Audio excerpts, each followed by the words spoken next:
नमस्कार, मैं हूं आपके साथ साक्षी। बिहार विधानसभा चुनाव के नतीजों ने पूरे राज्य की सियासी तस्वीर को पूरी तरह बदल कर रख दिया है। एग्जिट पोल और जमीनी स्तर पर महागठबंधन को मजबूत माना जा रहा था, लेकिन नतीजों ने सबको चौंका दिया। विपक्ष इस हार को स्वीकार नहीं कर रहा है और अब इसके पीछे के कारणों की गहन समीक्षा करने की तैयारी कर रहा है। इसी कड़ी में विपक्षी दलों की बैठकें लगातार हो रही हैं। पहले कांग्रेस सांसद राहुल गांधी और तेजस्वी यादव ने इस समीक्षा की जानकारी दी थी। वहीं अब सीपीआई-एमएल के राष्ट्रीय महासचिव दीपांकर भट्टाचार्य ने भी बयान दिया है, जिससे ये संकेत मिल रहा है कि विपक्ष बिहार चुनाव के नतीजों को चुनौती देने की रणनीति बना रहा है।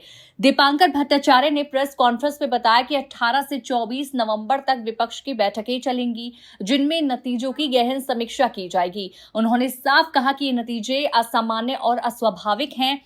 उनकी बातों के अनुसार आम नागरिक और पत्रकार भी इस नतीजे को स्वीकार नहीं कर रहे हैं और पूरे बिहार में एक तरह का सन्नाटा है। उन्होंने इसे उम्मीद के बिल्कुल विपरीत बताया और कहा कि अगर चुनाव का ये प्रयोग पूरे देश में हुआ तो चुनाव की प्रक्रिया ही मजाक बन जाएगी।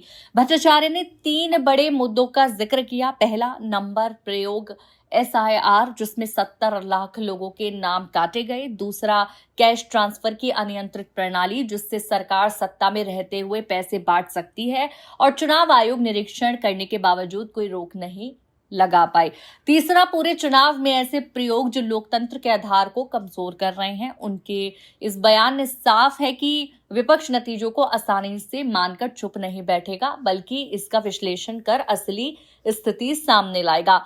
इस पूरी प्रक्रिया से संकेत भी मिल रहा है कि अगर विपक्ष के हाथ कोई ठोस सबूत लगते हैं कि महागठबंधन की सरकार बनने के रास्ते में किस तरह रुकावटें आई और एनडीए सत्ता में कैसे आई, तो आने वाले समय में सरकार की मुश्किलें बढ़ सकती हैं। विपक्षी दल ये भी देखते हैं कि चुनाव प्रक्रिया में हुए इन असामान्य प्रयोगों के चलते भविष्य में उन्हें कैसे मजबूत रणनीति अपनानी चाहिए। इस समय बिहार की राजनीति बेहद पेचीदा मोड़ पर है। नतीजों के बाद विपक्ष की बैठकें, बयानबाजी और रणनीतिक कदम लगातार जारी हैं और इस तरह से रिपोर्ट जो है आ रही है कि आने वाले दिनों में विपक्ष के कदम और उनकी समीक्षा पूरी सियासी तस्वीर बदल सकते हैं। आपको क्या लगता है, कमेंट में जरूर बताएं।